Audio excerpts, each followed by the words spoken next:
Pour atteindre la neutralité carbone à l'horizon 2050, l'agriculture joue un rôle de premier plan. Pourquoi ?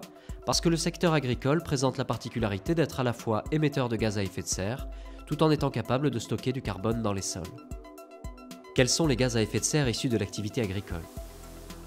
Il y en a 3 principaux. Le méthane, issu de la rumination des animaux d'élevage, le protoxyde d'azote, surtout lié à l'utilisation d'engrais, et dans une moindre mesure le dioxyde de carbone, lié à la consommation d'énergie dans les fermes et à certaines pratiques culturales.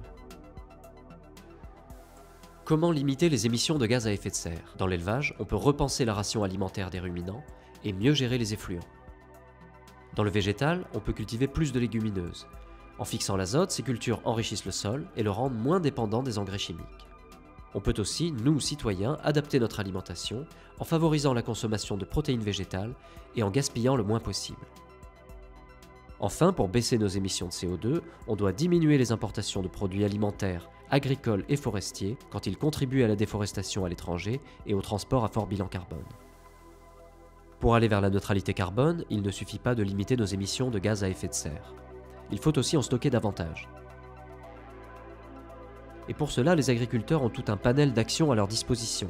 Planter des haies, maintenir des prairies permanentes, préserver les zones humides et leur biodiversité, ou encore maintenir la couverture des sols en développant des cultures tout au long de l'année.